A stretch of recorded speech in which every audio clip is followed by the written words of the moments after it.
Bonjour à tous. Eh bien, écoutez, je suis ravie de vous accueillir sur ce nouveau webinaire organisé par le moniteur département formation. Le moniteur, vous connaissez bien évidemment le magazine, mais ce sont aussi des formations que nous diffusons auprès de vous tous, et ce sont plus de 5000 stagiaires formés chaque année, 250 programmes et 1000 sessions de formation programmées, et ce en présentiel ou à distance, avec des thématiques variées. Vous pouvez le voir sur le slide suivant, si vous pouvez passer, Monsieur Moya, au slide suivant. Oui. Voilà, pour découvrir ces chiffres, un catalogue de formation fourni et chaque année, voire plus, renouvelé. Donc surtout, n'hésitez pas à le télécharger. Je vous mettrai le lien dans le petit module de chat. Et puis, sur des thématiques qui, elles aussi, évoluent année par année. Et comme vous pouvez le voir sur le slide suivant, voilà, ce sont des thématiques autour de la réglementation et des techniques de construction, de la conduite du chantier, des travaux publics, des marchés publics, mais aussi de l'immobilier, du logement social. Et puis, ce qui va nous intéresser ce matin, une rubrique sur tout ce qui est performance énergétique, avec un certain nombre de formations, comme on peut le voir après, sur tout ce qui va toucher à l'environnement. Si on peut passer, Monsieur Moya, sur la slide d'après, autour de la stratégie bioclimatique en réhabilitation ou dans le neuf, que je n'ai pas forcément mis à l'écran, la réglementation environnementale 2020, bien évidemment, et puis tout ce qui va concerner l'adaptation des bâtiments au changement climatique, pour ne citer qu'elle. Donc ce matin, nous nous réunissons autour d'un thème large, ambitieux, sur la décarbonation du bâtiment à l'horizon 2050. Et comme l'entretien que j'ai eu avec Monsieur Moya en préparant ce webinaire l'a dit, il m'a dit, allez, tout ce qu'il faut, c'est oser et imaginer. Donc, c'est ce que nous allons tâcher de faire ce matin en sa compagnie. Donc, pour ceux qui ne le connaîtraient pas, Jean-Pierre Moya est un architecte thermicien qui est spécialisé dans la réhabilitation du bâtiment ancien. Et il travaille depuis de nombreuses années sur le patrimoine bâti des collectivités notamment. Et puis, il intervient sur les sujets de la réglementation technique, dans le neuf et l'existant, ou sur des sujets autour de la rénovation énergétique, la gestion de l'énergie, les matériaux biosourcés, voilà, multicarte. Et il est enfin l'auteur d'un ouvrage, Isolation thermique durable des bâtiments existants, aux éditions Le Moniteur. Donc, je vais lui laisser la parole.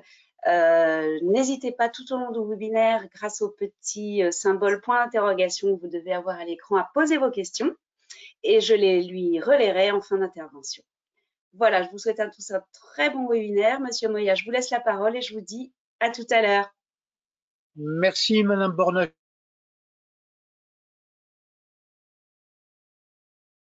Toutes et à tous. Eh bien, écoutez, bonjour à vous et à vous.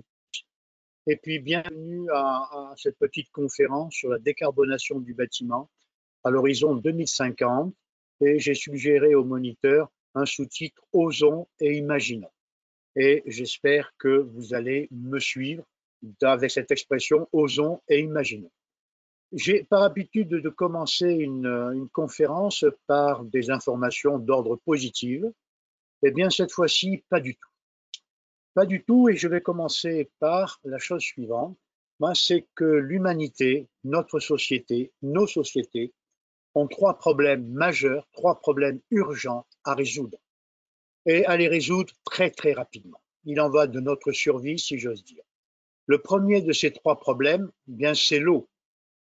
Inutile d'en dire plus, il suffit d'allumer la radio, la télévision et de regarder les journaux quotidiens pour qu'on nous rappelle que l'ONU vient de nous alerter sur une crise mondiale de l'eau et que cette crise est imminente.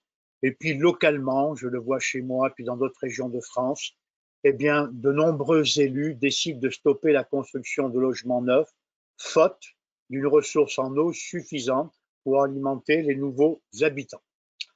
Le deuxième de ces problèmes urgents à résoudre après l'eau, c'est les déchets. La mauvaise gestion des déchets, nous savons qu'elle contribue au changement climatique, à la pollution atmosphérique et elle affecte les écosystèmes. On est engagé à ne plus mettre en décharge, à recycler autant que possible et éviter d'aller mettre tout cela en décharge. Et le troisième problème urgent à résoudre, et c'est celui qui va nous occuper pendant la conférence, eh bien c'est celui que j'appelle carbone. La récente publication du 6e rapport du GIEC nous indique que le réchauffement climatique de la planète atteindra d'ici 2030, c'est-à-dire dans 7 ans, 8 ans, atteindra 1,5 degré. Sans compter les risques climatiques que cela va engendrer et les risques non climatiques sur la biodiversité, etc. L'objectif, c'est, et le rapport du GIEC est très clair, il faut décarboner. Alors, il faut décarboner, oui.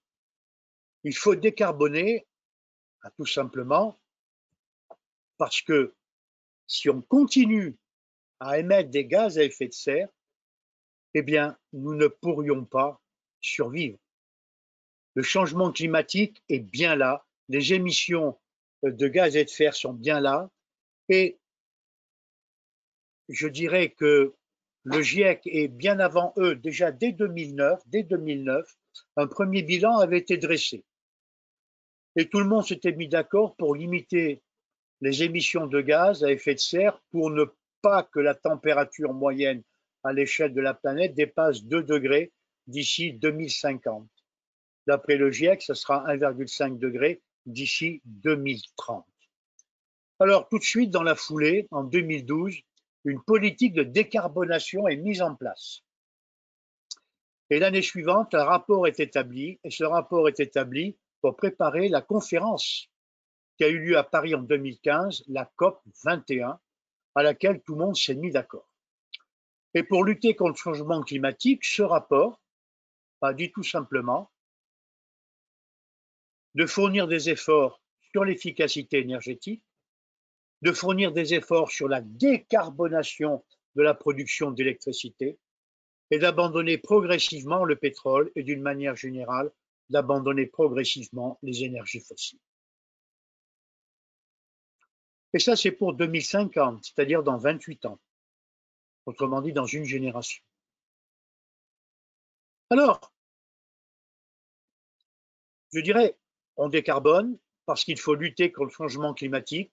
Et si on n'arrive pas à lutter contre le changement climatique, je serais tenté de dire, Dieu seul sait ce qui va nous arriver. Selon le GIEC, il faut cesser d'émettre des émissions de gaz à effet de serre parce que si on continue, on ne pourra jamais arrêter cette évolution des températures. Nul besoin d'épiloguer et de s'attarder sur le graphique.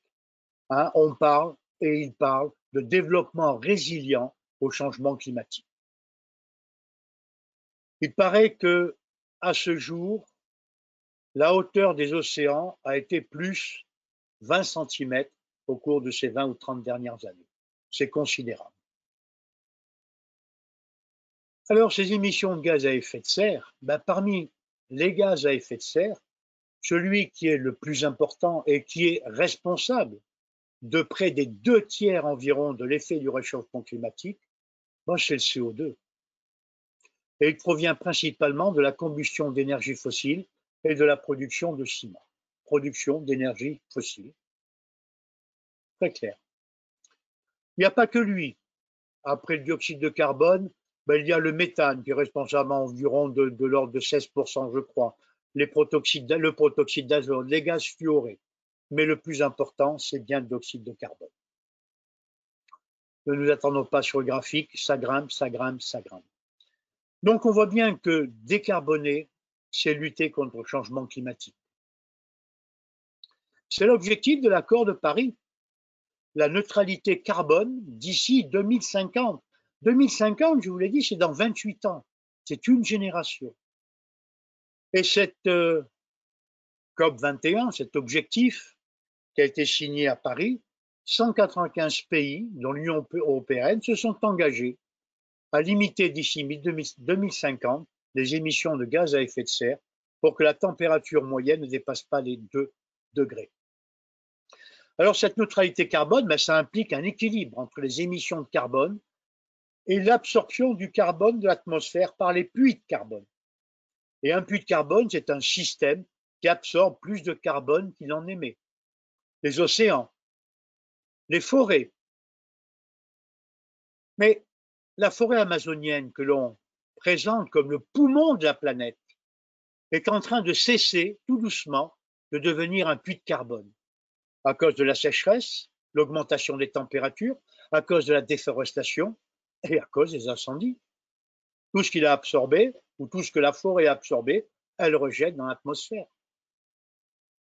Donc ces puits naturels, hein, ces puits carboniques, ben, en tout cas pour l'un des plus importants, la forêt est en train d'arrêter, je dirais, son activité. Alors pour atteindre des émissions nettes nulles, toutes les émissions de gaz à effet de serre dans le monde devant être compensées par cette fameuse séquestration du carbone à l'intérieur des puits de carbone. Alors, qui émet des gaz à effet de serre? On peut s'interroger, ça augmente, mais ça augmente à cause de qui? Alors, je ne suis pas là pour rechercher des coupables, je suis là pour trouver des solutions, pour trouver des actions me permettant de réduire les émissions de gaz à effet de serre. Alors, si je regarde en France le secteur du bâtiment, ben, il représente plus de 40% des consommations d'énergie et une grande partie des consommations d'énergie fossile.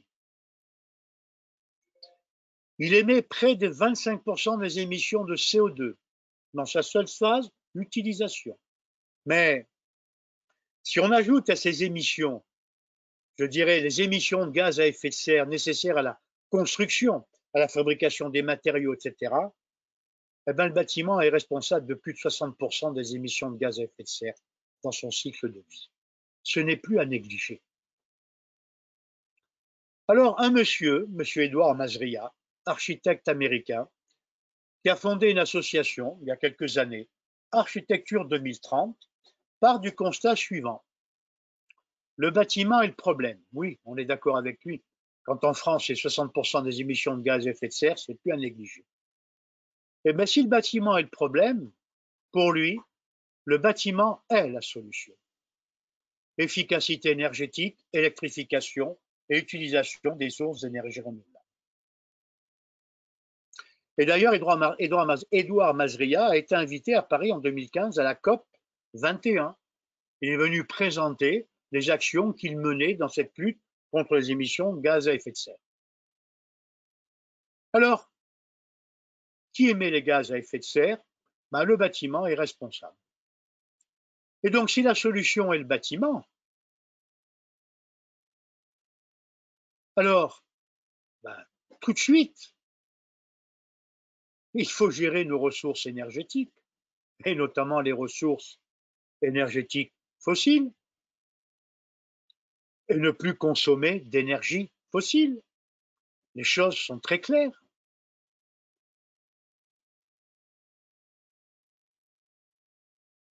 Si je regarde dans ce graphique-là, le petit cube vert à gauche, qui représente le volume, la consommation mondiale d'énergie en 2010, et que je regarde les réserves, les stocks d'énergie pétrole, bon, j'en ai pour quelques petites années.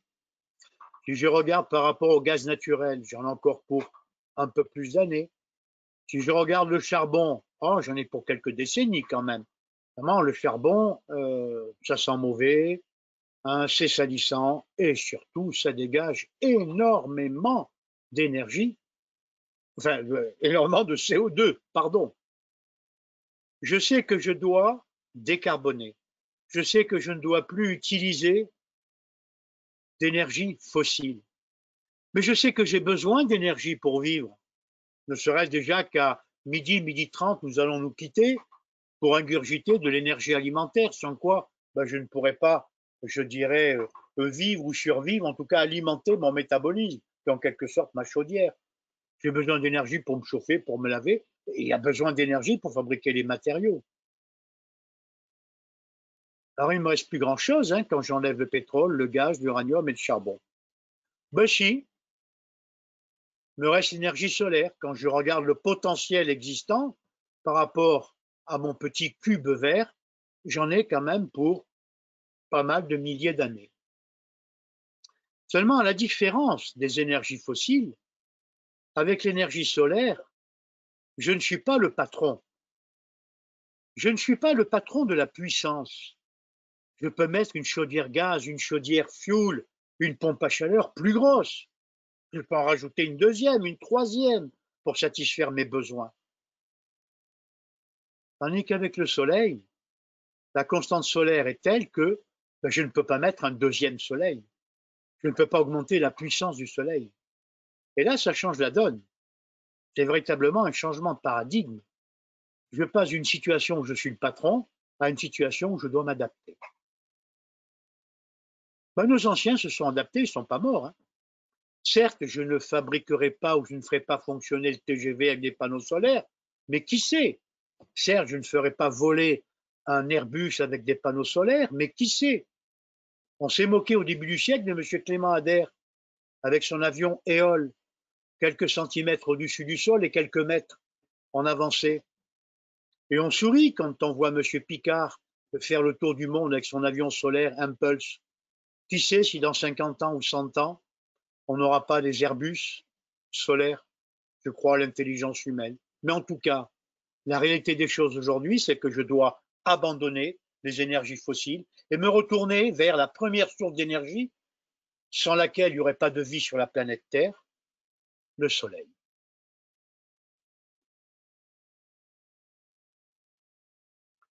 Alors, qui sont les acteurs concernés par cette action de décarbonation? Nombreux. Mais pour ceux qui m'intéressent dans l'immédiat, je vois les pouvoirs publics, les élus, avec les plans locaux d'urbanisme. C'est en quelque sorte le retour du droit au soleil qui existait. Il y avait 2 articles sur le droit au soleil dans le code de l'urbanisme. Ça a dégagé en 2004, 2005 ou 2006. Il y a toute une littérature depuis quelques années sur le retour du droit au soleil. Il y a les industriels. Mais les industriels, quand on les sollicite, ils savent mettre en route leur département recherche et développement. Alors c'est le béton bas carbone, c'est le ciment bas carbone, c'est le verre bas carbone. C'est le polystyrène à empreinte carbone améliorée.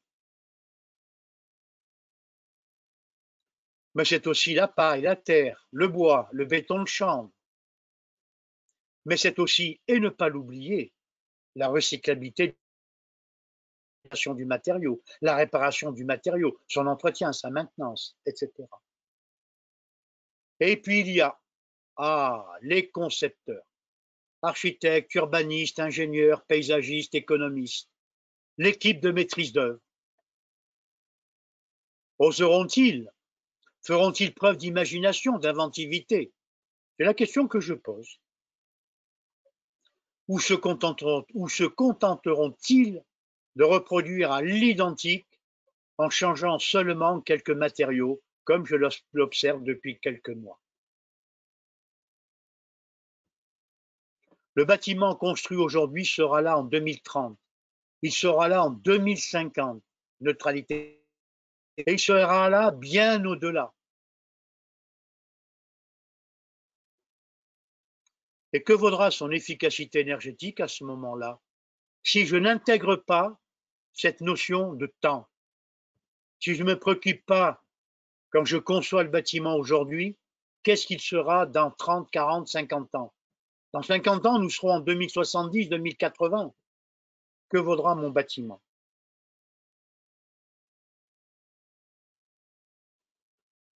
Que vaudra mon bâtiment dans 20, 30, 40, 50 ans? Le bâtiment que je conçois aujourd'hui. Quelle étiquette d'efficacité énergétique lui attribuera-t-on au fur et à mesure que le temps avance? J'ai une responsabilité morale, intellectuelle. Aujourd'hui, l'essentiel de l'énergie consommée, elle sert à quoi? Elle sert tout simplement à compenser des pertes, fabriquer un climat artificiel à l'intérieur du volume. et à bien souvent fournir des prestations inutiles, pas toujours pour satisfaire des besoins réels. Commençons, ou en tout cas comment dès aujourd'hui, continuer à assurer le confort en hiver et en été, parce que l'être humain est un animal homéotherme. On n'est pas comme l'ours capable d'hiberner et pour des raisons d'économie d'énergie, descendre notre température corporelle à 10 degrés. On n'est pas comme le lézard qui, pour se réchauffer, se prélasse en plein cagnard à 40-45 degrés. Nous, trop froid, on disparaît, trop chaud, on disparaît. Donc comment, dès aujourd'hui, continuer à assurer le confort? Et c'est ce qu'a toujours recherché l'être humain. Animal homéotherme, sa plage de variation de température et d'humidité est faible. Comment assurer son confort autrement qu'en utilisant la technologie que nous avons à notre disposition? Comment continuer à assurer le confort au moindre coût énergétique? C'était la quête de nos anciens, qui ne disposaient que de l'énergie solaire et du bois comme énergie de base. Mais l'usage du bois comme source de chaleur, c'était la corvée de bois. Ça s'appelait la corvée de bois. Il fallait le couper à la scie ou à la hache. C'était des solutions dites passives. Le confort thermique était assuré par le bâtiment lui-même. On parle de démarche bioclimatique. D'ailleurs, la première exigence de la RE 2020 est très claire. C'est l'optimisation de la conception énergétique du bâti indépendamment des systèmes énergétiques. On revient au bâti. Doit-on se rappeler le bouquin de l'architecte américain Rudowski, Architecture sans architecte? Et le fait d'avoir une approche bioclimatique, le fait de mettre en avant des solutions passives, les solutions passives ne s'opposent pas aux solutions actives, qui sont là pour pallier les insuffisances. Mais d'abord le bâti, mais d'abord l'architecture. Et il faut pousser les solutions passives aussi loin que raisonnablement ce soit possible. Là, l'architecte, il a un rôle essentiel. D'une manière générale, l'équipe de concepteurs, la maîtrise d'œuvre, a un rôle essentiel. Que vaudra ce même bâtiment dans 10, 20, 30 ou 40 ans? Parce que le bâtiment évolue tout au long de sa vie et qu'il a une durée de vie, 40, 50, 60, 70 ans. Eh bien, dès maintenant, je dois penser à sa déconstruction. Dès maintenant, je dois penser au réemploi des matériaux que je vais récupérer et du même coup, des matériaux que je vais prescrire au moment de la conception. On parle de réversibilité technique, déconstruction et réemploi.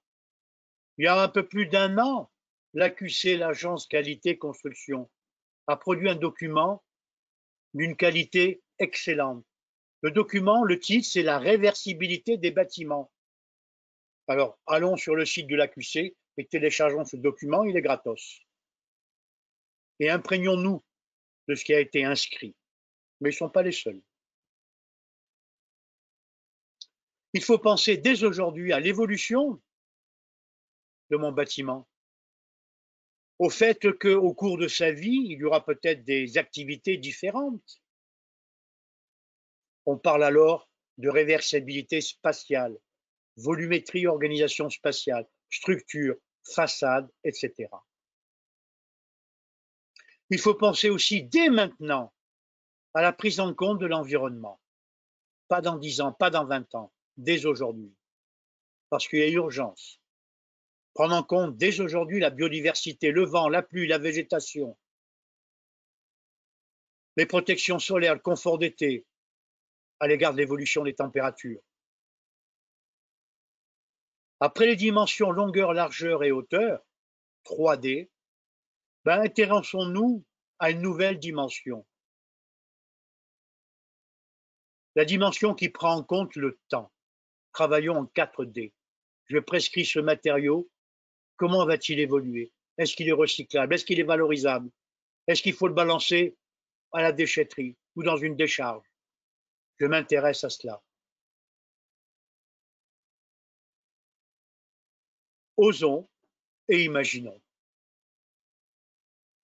La décarbonation, c'est impératif. C'est notre survie.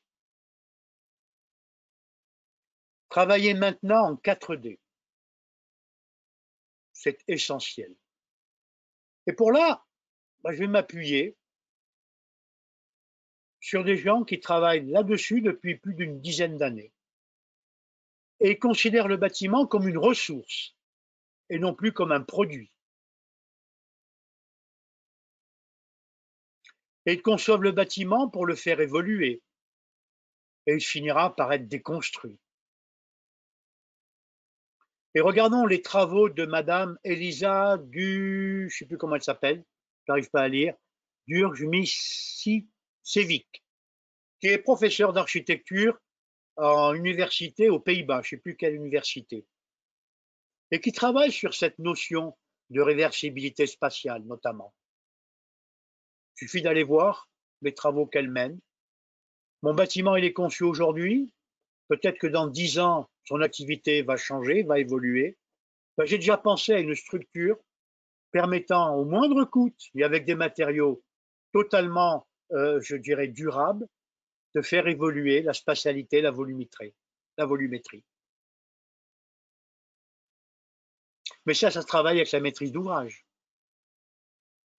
Allez voir, c'est très intéressant. Mais il n'y a pas qu'elle qui travaille là-dessus.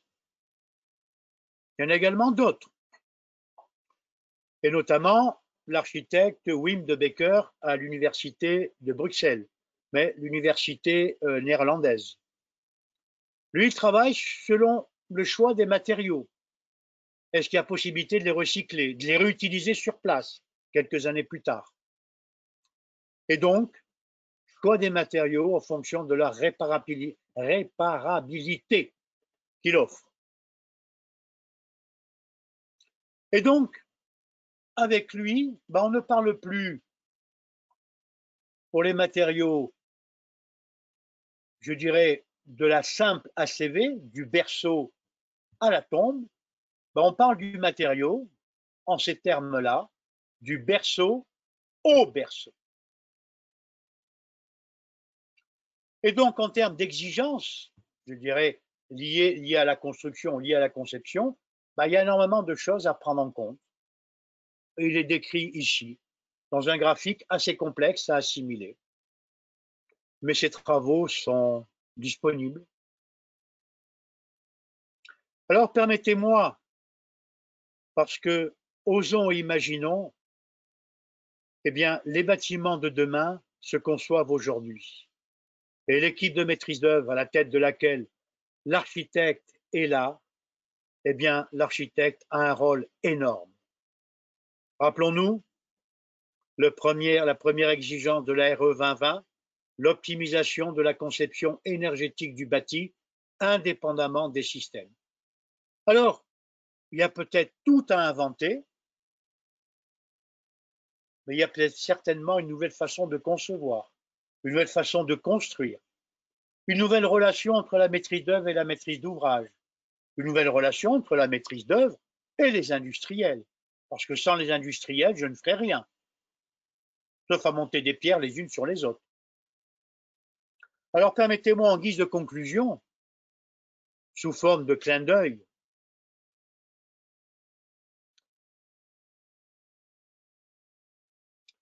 de vous dire, il faut travailler maintenant différemment avec la maîtrise d'ouvrage. C'est très clair. Et là, je vais faire appel à un document qui a été élaboré il y a 15-16 ans par le bailleur canadien. Et de ce point de vue-là, par rapport à nous, ils ont une sacrée longueur d'avance. Ils proposent des mini-réunions de travail qu'on appelle processus de conception intégrée entre la maîtrise d'œuvre et la maîtrise d'ouvrage. Les outils informatiques, etc., nous permettent de nous réunir sans avoir à nous déplacer comme on le fait actuellement. Et il peut y avoir, c'est un exemple que j'ai tiré d'un bouquin qu'ils ont publié en 2005 qui s'appelle Le processus de conception intégrée, ce petit graphique. Une réunion pour définir, je dirais, les cibles, énergie non renouvelable, énergie renouvelable, qualité des milieux intérieurs. On commence, nous, à s'intéresser à la qualité de l'air intérieur. Performance à long terme du bâtiment, sans omettre les questions économiques et sociales. Et ils peuvent organiser une petite réunion pour se poser la question sur le choix de l'ossature du bâtiment. Je peux faire des murs porteurs, en béton, en pierre, en ce que vous voulez. Mais je peux faire aussi un bâtiment à ossature métallique, à ossature béton, à ossature bois. Et dès lors se pose la question avec quoi je remplis. Et là, je peux remplir en terre, le pisé, je peux remplir en paille, je peux remplir en briques. L'imagination revient au pouvoir. Et puis, il peut y avoir une réunion aussi sur la sélection des matériaux vis-à-vis de leur performance environnementale. Il y a 17 ans qu'ils ont écrit ça. Nous, ça commence que maintenant. Enfin, que depuis le 1er janvier 2022. On a du retard à rattraper. Alors, je vous disais, en guise de conclusion, il faut travailler différemment avec la maîtrise d'ouvrage, mais je voudrais, en guise de conclusion, d'abord citer un proverbe arabe. Qui veut faire quelque chose trouve toujours un moyen. Qui ne veut rien faire cherche une excuse. Et vous présenter une image que j'ai découverte il y a quelques années sur Internet. Je ne sais pas qui l'a produite, je ne sais pas s'il y a des droits, je ne sais pas, mais je la trouve très belle. Et je vous la présente. Prends soin de moi et tu ne manqueras jamais de rien. Et j'espère que dans les toutes proches années, eh bien, monsieur Richard Duncan, philosophe, physicien, qui a dit que notre société industrielle, qui a épuisé en quelques décennies toutes les ressources énergétiques, va nous amener à ressembler à l'homme qui est à droite de l'image que je viens d'ouvrir. Eh bien, gageons, parce que je crois à l'intelligence humaine, gageons à ce que nous ne deviendrons jamais comme cela.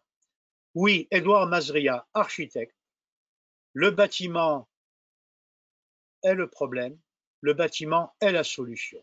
Eh bien, la solution, elle est en nous. Je vous remercie. Madame Borlarchaud, je crois que c'est le moment des questions et je réponds. Ouais, écoutez, c'est moi qui vous remercie. C'est moi qui vous remercie pour cette intervention. À chaque fois que l'on vous écoute, on est sidéré par votre engagement, par votre engouement pour ces questions. Et vous avez bien résumé à la fin. Voilà, je crois en l'intelligence humaine et effectivement, les professionnels du bâtiment doivent pouvoir faire quelque chose. Mais voilà, à titre personnel, j'ai aussi retenu que nous, en tant qu'habitants de bâtiments, notre degré d'acceptation par rapport à la température ou à l'environnement, ce degré d'acceptation est finalement faible et que nous aussi, nous avons des efforts à faire par rapport à ces différentes exigences. Donc voilà, tout le monde est concerné, vous nous l'avez bien rappelé. Et vraiment merci. J'ai appris à travers votre intervention ce droit au soleil qui finalement n'est pas si vieux puisque vous disiez qu'il avait disparu en fait du code de l'urbanisme au début des années 2000, mais qu'il revenait sur le terrain. Donc ça, effectivement, c'est tout à fait, c'est en résonance avec ce que nous vivons actuellement. On a une question sur la durabilité des matériaux et quelqu'un qui nous demande s'il ne faut pas privilégier en fait cette durabilité des matériaux, la pierre, le béton, même si le bilan carbone immédiat est finalement plus élevé par rapport aux matériaux vivants comme le bois ou la paille. Et qui immédiatement est moins émetteur et rend le bâtiment moins durable. c'est une affaire de choix. Il n'y a pas de solution universelle. Que les choses soient claires. Je conçois aujourd'hui un bâtiment qui va avoir une durée de vie.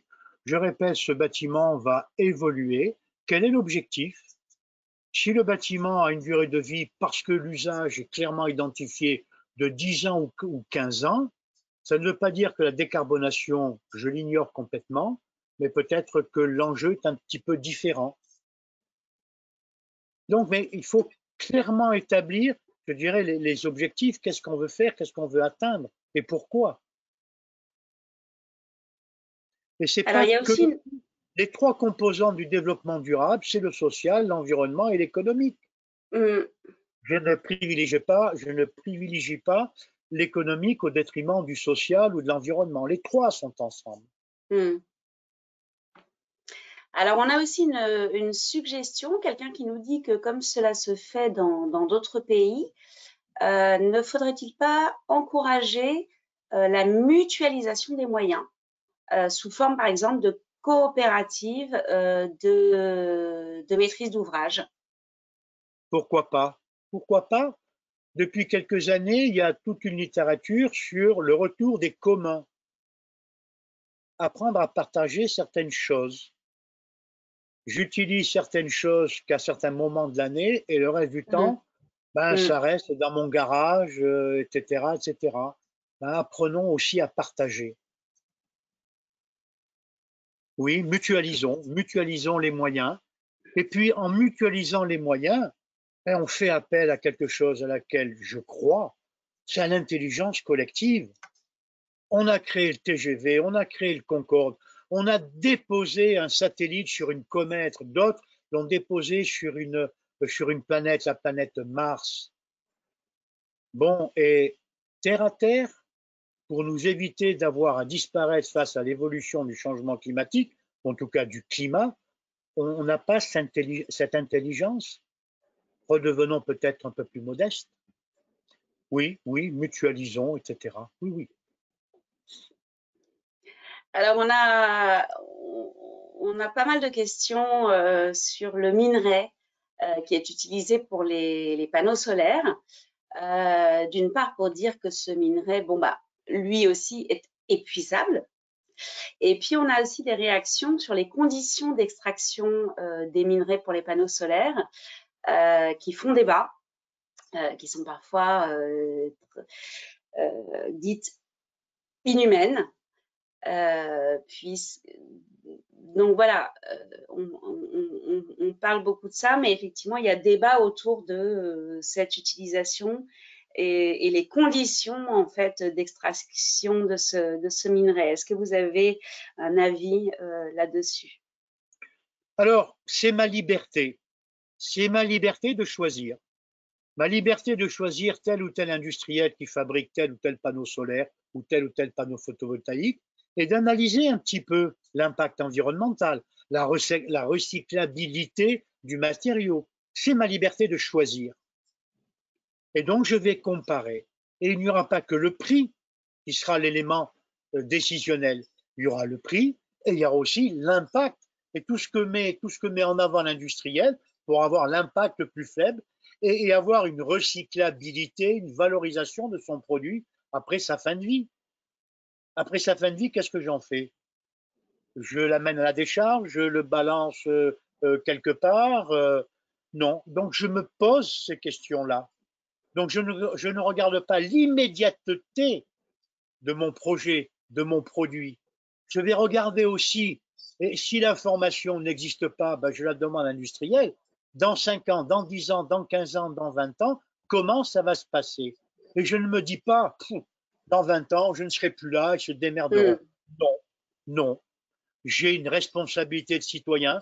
Je suis engagé dans une démarche de développement durable, c'est-à-dire que ma vision ne s'arrête pas au bout de mon nez, mais elle est sur les 30, 40, 50 ans. Même si je ne serai plus là, je pense à mes enfants et maintenant mes petits-enfants. Bah écoutez, Monsieur Voya, il me reste une fois encore à vous remercier. Vous y croyez. Ceux qui nous ont suivis nous disent, nous aussi, on a envie d'y croire. Donc voilà, je pense que si nous y croyons tous, on arrivera à quelque chose. Et voilà, merci encore pour votre engagement. Je peux vous assurer que cet engouement dont fait preuve Monsieur Moya durant cette intervention est le même que celui qu'il a dans les formations qu'il anime à nos côtés. Donc, je vous invite vivement à les suivre et à le rejoindre sur les différentes thématiques qu'il anime pour bénéficier de son expérience et surtout de sa positivité, pardon, et de l'ensemble des solutions qu'il peut vous apporter pour améliorer notre environnement. Chacun à sa place, chacun à sa mesure, chacun selon ses capacités, mais voilà, qui feront que le bâtiment de demain ne sera plus celui d'aujourd'hui et que nous pourrons véritablement agir sur ce qui nous tombe dessus, on va dire actuellement. Encore merci infiniment, Monsieur Moya, et rendez-vous très prochainement pour un nouveau webinaire organisé par le département formation du moniteur. Vous aurez à l'issue de ce webinaire un petit questionnaire de satisfaction. Merci d'y répondre. Ça ne prend qu'une petite minute, mais cela nous permet d'améliorer nos interventions et tout ce que nous sommes capables de vous proposer. Monsieur Moya, à très bientôt, j'espère. Très bonne journée à tous, très bon appétit et nous nous retrouvons prochainement. Bon appétit, au revoir. Merci Madame Bornachot, merci à tout le monde et au revoir à vous mesdames, à vous messieurs, à une prochaine fois. Avec grand plaisir. Au revoir. Alors, je ne sais pas comment ça se passe.